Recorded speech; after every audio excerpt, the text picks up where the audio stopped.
ఎన్నికలని postpone చేయడానికి ప్రయత్నంలో భాగంగానే స్పష్టంగా అర్థమవుతా ఉన్నది. అంటే ముఖ్యమంత్రి గారు మళ్ళీ తన రైఫల్ని బయటికి తీసి ఒక్క దెబ్బకు 2 పిట్టలను కాల్చినట్టుగా, ఒకటేమో స్థానిక సంస్థ ఎన్నికల్ని, ఇంకోటి బీసీలని కాల్చేసినాడు. ఒకటే దెబ్బకు 2 పిట్టలు అంటే బీసీల యొక్క సమస్యల పరిష్కారానికి వారు ఇచ్చిన హామీలు నిలబెట్టుకోకుండా, గ్రామ పంచాయతీ స్థానిక సంస్థల ఎన్నికలు నిర్వహించకుండా, ఎందుకంటే తాను ఓడిపోతారని స్పష్టంగా అర్థమైపోయింది వారికి.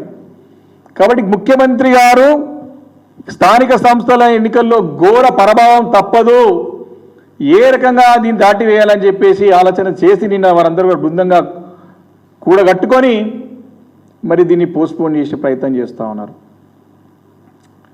అంటే వారు అసెంబ్లీ సమావేశాలేమో ఆహా ఓహో మేము చాలా బ్రహ్మాండంగా చేసాం ఈ సర్వేని, చాలా చక్కగా చేసాము సర్వేని అని చెప్పి అక్కడ చెప్పి నిన్ననేమో తప్పులు అని చెప్పి బయటికి రావడం.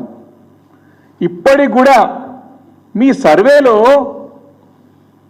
విద్య, ఉద్యోగ, ఉపాధితో పాటు రాజకీయాలు కూడా అవకాశం కల్పించాలని చెప్పేసి మీరు రిజర్వేషన్ తీసుకొస్తామని చెప్పి మీరు మీ యొక్క బీసీ డిక్లరేషన్లో తెలియజేసినారు.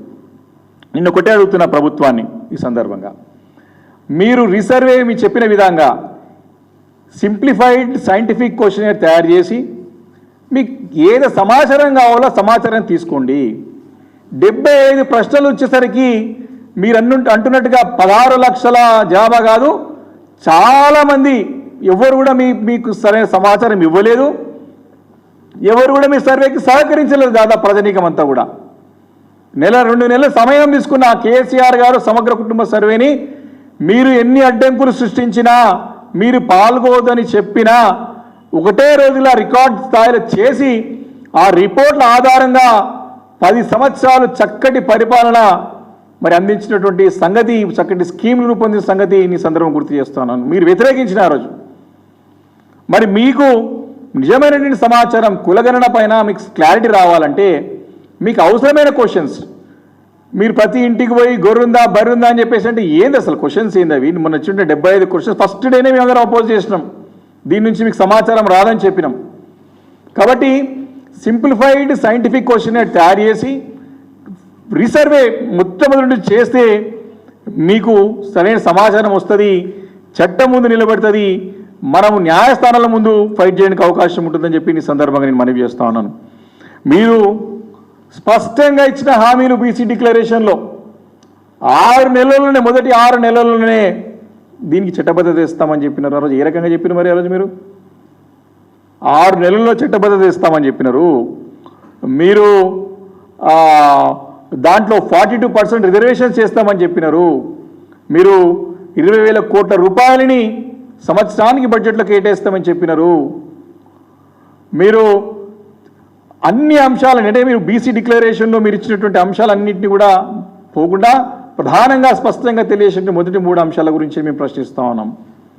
మీరు 6 నెలల లోపల అన్నారు, 14 నెలలు కావస్తా ఉన్నది. మీరు ఎందుకు మొదటి నుంచి ప్రయత్నం చేయకుండా కాలయాపన చేసుకుంటూ ముందుకు వచ్చి మోసం చేసుకుంటూ వచ్చినారు అని మేము ప్రశ్నిస్తా ఉన్నాం మిమ్మల్ని.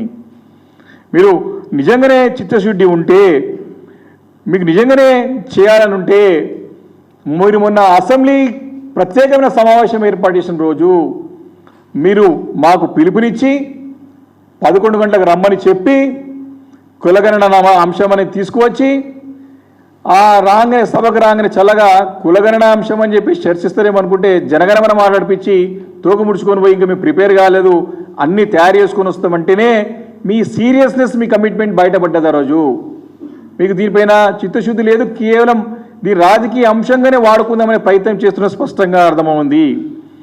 కాబట్టి మీ చేతగానితనం, డొల్లతనం ప్రతి సందర్భంలో బయటపడుతూనే ఉన్నది.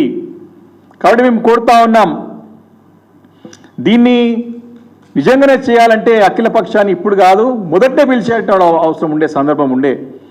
నిన్న చూశాం అన్ని పక్షాల వారిని ముఖ్యమంత్రి గారు ఢిల్లీ తీసుకుపోతారు. ఎస్, ఇది ముందు నుంచి వెనకాలు చేయాల్సింది ముందు, ముందు చేయాల్సింది వెనక చేసుకుంటూ అయోమయం, గందరగోళం.